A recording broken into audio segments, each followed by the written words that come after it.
जाती है हमारे जीवन में। ये राम कथा हमें समझाती है कि एक राजा कैसा होना चाहिए। जिस गद्दी पर आज नरेंद्र मोदी जी बैठे हुए हैं, उस गद्दी का उस शासन को कैसे निभाना चाहिए, ये राम कथा समझाती है। एक राजा कैसा होना चाहिए, ये राम कथा बताती है। एक बेटा कैसा होना चाहिए, ये राम कथा हमें समझाती है। एक पति कैसा होना चाहिए, ये राम कथा हमें समझाती है। एक शत्रु कैसा होना चाहिए, ये राम कथा हमें बताती है। सीता माता के चरित्र में चले तो सीता माता हमें समझाना चाहती है कि हमें कैसी बेटी बनना चाहिए, हमें कैसी पत्नी और कैसी बहू बनना चाहिए, हमें मर्यादा के साथ में अपने जीवन को कैसे काटना चाहिए, ये राम कथा सिखाती है।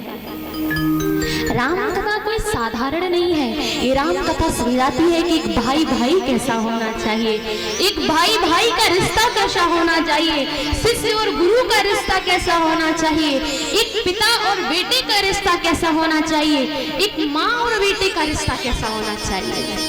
ये राम कथा सिखाती है। तो सिर्फ रामायण और ये जान लेना कि राम का जन्म हुआ, विवाह हुआ, वनवास चले गए, ये समझना ही कथा नहीं है। वो हमें सिखाना क्या चाहती है, ये कथा है। जिस दिन आपने ये जान लिया कि ये राम कथा हमें क्या सिखाना चाहती थी और वो जब आपके दिल में उतर गया तो समझ जाना आपने राम कथा सुनी है। और हमने सुना है ये आपकी 19वीं कथा है, तो हमें बताने की जरूरत तो पड़ेगी नहीं, क्योंकि यहाँ तो हमसे भी ज्यादा ज्ञानी लोग बैठे हैं। हमारे कितने ही दादा लोग जी, सभी हमारे भैया लोग बैठे, जिन्होंने जीवन में जाने कितनी ही बार राम कथा सुनी हो, कितनी ही बार भगवान की कथा सुनी हो, श्रीमद् भागवत कथा सुनी हो। तो हमें कुछ बताने की जरूरत नहीं है। हम यहाँ सिर्फ आपको बताने के लिए नहीं, कुछ सीखने के लिए भी आए हैं, क्योंकि हर चीज हमें कुछ न कुछ सिखाती है।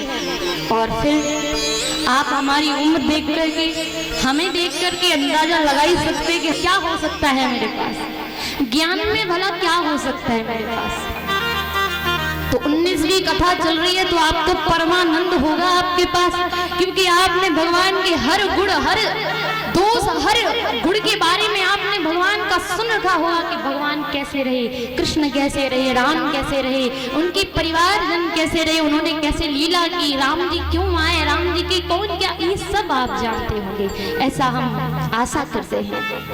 लेकिन अगर नहीं जानते तो समझ लेना, आज के बाद कभी ये मत कहना कि हमारे गांव में 19 कथा हो चुकी है। क्यों? क्योंकि अगर आप 19 कथा सुन चुके हैं तो आपको पता होना चाहिए कि राम का चरित्र क्या है, राम हमें क्या समझाना चाहते हैं। और 19 कथा होने के बावजूद भी आपके जीवन में कोई परिवर्तन नहीं हुआ है, समझ जाना आपने 19 कथा सुनी नहीं, आपने टाइम पास किया है भैया बैठ के। आप बस यहाँ पर आकर के अपनी एक कमेटी बना करके, एक ग्रुप बना करके सिर्फ आपने बातें की कि ये देखो पंडाल कैसा है, ये देखो कथावाचक कैसे हैं, ये कथा अच्छी नहीं कहते, अरे इनका तो सब खराब गया, अरे इन्होंने ये चीज नहीं बताई, अरे इन्होंने कथा में ये चीज नहीं बताई। तो अगर आप यही करते रहे तो 19 कथा में आपने कथा नहीं सुनी, आपने सिर्फ टाइम पास किया भैया, और आपके जीवन की 19 साल बिगड़ गई। 19 सालों में आपने कुछ भी नहीं सीख पाया। इसलिए अगर कथा सुनी है तो आपको भगवान के बारे में अवश्य मालूम होगा।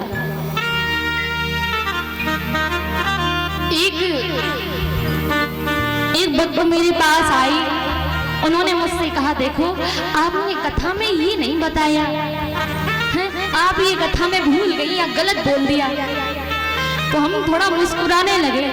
उन्होंने कहा देखो जब गलती होती है तो इंसान मुस्कुराने की, जो उसे मुस्कुराना चाहिए उसे नहीं मुस्कुराना चाहिए, क्योंकि आप हंस रहे हो और आपकी गलती है, आपको उदास होना चाहिए, आपको पश्चाताप करना चाहिए कि मुझसे ये गलत हो गया। मैंने कहा भैया मैं हंस इसलिए रही हूँ कि 7 दिन मैंने कथा करी और 7 दिन में जो आपको सीखना चाहिए था आपने वो नहीं सीखा, आपने सिर्फ मेरी गलतियां ढूंढी। 3 घंटे बैठ करके सिर्फ तुम मेरी गलती ढूंढते रहे और वहीं अगर आप हमारी अच्छी बातों पर ध्यान दे लेते तो आपका कल्याण कब का हो गया होता। इसलिए गलतियों पर ध्यान ना दीजिएगा, जो आपके जीवन के लिए कही जा रही है उन बातों पर ध्यान दीजिएगा। मैं ये नहीं कह रही कि मैं तुम्हें कुछ सब गलती बताऊंगी, अरे नहीं, कोई भी वक्ता अपने श्रोताओं को कुछ भी गलत बताना नहीं चाहता। अगर बाई चांस उससे हो जाता है या कुछ छूट जाता है तो इसमें ना आपकी गलती है ना उसकी गलती है। आपको उस गलती को इग्नोर करके, साइड करके आपको ज्ञान की बात सुनना चाहिए। अच्छा, यहाँ कितने भक्त हैं जो राम जी को मानते हैं? जरा जरा लंबे लंबे हाथ करें। हाँ, पीछे वाली मैया ना माने, और गुलाबी साड़ी वाली मैया आप ना मानो राम जी को। काहे मैया? अगर मानो तो हाथ करो ना ऊपर। हमारी दादी तो सो रही है। ओ मैया, सो रही हो मैया? सब माने इधर भैया लोग? कौन कौन राम जी को मानते हैं? सभी लोग मानते हैं, अच्छी बात है। अब ये बताइए, राम जी की कौन कौन मानता है? अब हाथ खड़ा करें। राम जी को मानने वाले बहुत हैं, लेकिन राम जी की कौन कौन मानता है? जरा हाथ खड़ा करें। देखो, हो गए ना हाथ कम, क्योंकि किसी को मानने में और किसी की मानने में बहुत बड़ा फर्क है।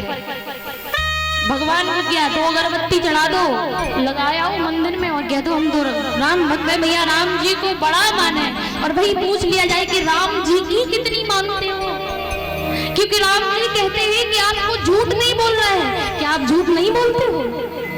राम जी कहते हैं हमें किसी की बुराई नहीं करना है, तो क्या आप बुराई नहीं करते हो? राम जी हमसे कहते हैं कि हमें किसी भी गलत संगति नहीं करनी चाहिए, गलत मित्रों के साथ नहीं रहना चाहिए, तो क्या हम गलत संगति नहीं करते हैं? अगर नहीं करते हो तो आप राम भक्त हो, अगर करते हो तो सिर्फ आप राम को मानते हो पर राम की नहीं मानते। आइए भगवान श्री राम के चरणों में थोड़ा सा कुछ कहते हुए और फिर थोड़ा सा राम जी के बारे में आपको समझाएंगे। ऐसे कुछ प्रसंग हैं जिनके बारे में हमारे बुजुर्ग लोगों को सुनने का बड़ा मन होता है, तो थोड़ा सा उसके बारे में बताएंगे। उससे पहले आइए प्रभु के चरणों में कुछ चौपाइयों के साथ में उनकी विनती करते हैं।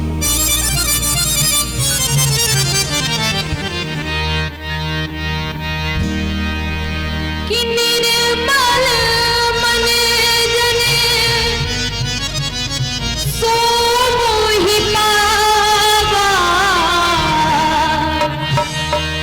कि निर्मल मन जने सो मोहि पावा, मोहि कपट छल छिद्र भावा, कपट छल छिद्र भावा, निर्मल मन जने सो मोहि पावा, निर्मल मन जने सो मोहि पावा, मोहि कपट छल छिद्र भावा, मोहि कपट छल छिद्र भावा, राम ही केवल प्रेम प्यारा,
तो आप सभी मिलकर के बोलिएगा क्या?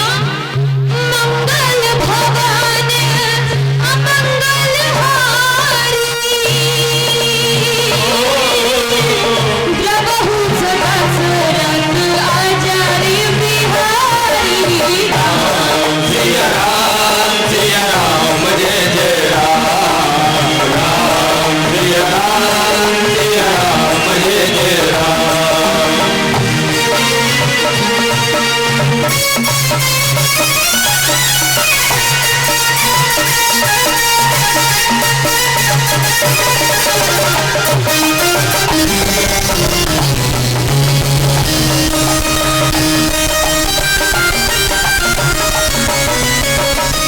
सभी बात सिपाहियों के साथ में बोले, राम सिया राम जय जय राम, सिया राम जय जय राम, राम सिया राम जय जय राम, राम सिया राम जय जय राम, राम सिया राम जय जय राम, राम सिया राम जय जय राम, राम सिया राम जय जय राम, राम सिया राम जय जय राम, राम सिया राम जय जय राम, राम सिया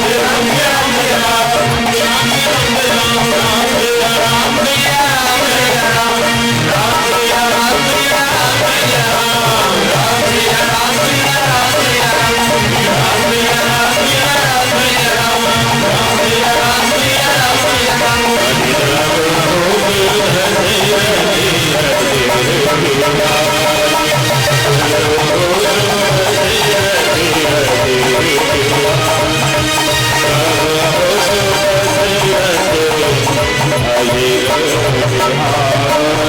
राम।